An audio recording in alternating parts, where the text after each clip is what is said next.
আজকের তাজা খবর এজিটি লাইভ 24/7 এ Tabung ni Bishimuajo Indonesia Kotor Koktubangka AGT Live 24/7 অন্ধকারের বিরুদ্ধে মশাল জ্বালো মশাল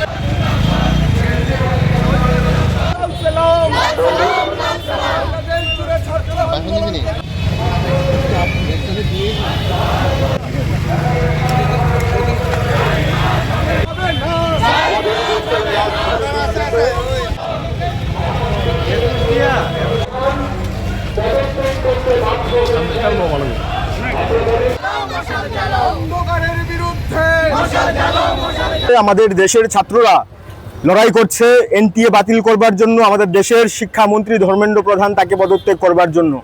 আমাদের দেশে 2018 সালে যে এনটিএ তৈরি হয়েছে এনজিওর নাম করে, সে এনটিএ তৈরি হবার পর থেকে আমরা দেখছি শুধু নিট না, সর্বভারতীয় প্রবেশিকা পরীক্ষাগুলোতে যেভাবে দুর্নীতি হচ্ছে, সে দুর্নীতির বিরুদ্ধে ছাত্র ও যুবরা বিশেষ করে এই লড়াইটা লড়ছে। এবং আমরা দেখছি আমাদের দেশের মধ্যে যন্তর মন্তর থেকে শুরু করে আগরতলা, সার্বিকভাবে দেশের প্রত্যেকটা জায়গায় প্রত্যেকটা প্রান্তে এই লড়াই চলছিল। এবং এই লড়াইয়ে আজকে যে বিজয় অর্জিত হয়েছে, আমাদের দেশের যে স্বৈরাচারী সরকার 56 ইঞ্চির প্রধানমন্ত্রী আজকে 26 ইঞ্চিতে পরিণত হয়েছে ছাত্রদের দৌলতে। এই জায়গায় দাঁড়িয়ে ধর্মেন্দ্র প্রধান তাকে শেষ পর্যন্ত পদত্যাগ করতে বাধ্য করেছে সরকার, দেশের ছাত্র যুবরা।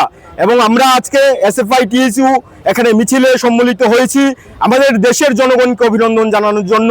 এই যে দীর্ঘদিন ধরে ছাত্র আন্দোলন চলছিল, এই আন্দোলনে আমাদের পাশে থাকবার জন্য। এবং এই লড়াই শেষ না, এই লড়াই চলবে। ছাত্ররা পথে আছে, পথে থাকবে। যখনই দুর্নীতি সামনে আসবে, সেটা শিক্ষাক্ষেত্রে হোক অন্যান্য ক্ষেত্রে হোক, দুর্নীতির বিরুদ্ধে আমাদের লড়াই চলবে।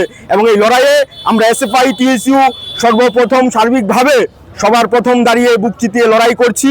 এই লড়াই চলবে এবং এই লড়াই চলার ক্ষেত্রে আমরা সকল অংশের জনগণকে এগিয়ে আসবার জন্য অভিনন্দন জানাচ্ছি। এবং আমরা মনে করি দেশের সরকার একের পর এক দুর্নীতিতে নিমজ্জিত হচ্ছে।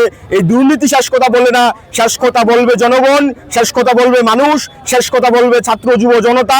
এই ছাত্র যুব জনতার জন্য আজকে আমরা এখানে নেমেছি এবং এই উদযাপন সারা ভারতবর্ষে চলছে, উদযাপন চলবে। দুর্নীতির বিরুদ্ধে, স্বৈরাচারের বিরুদ্ধে আমরা লড়ছি, লড়বো।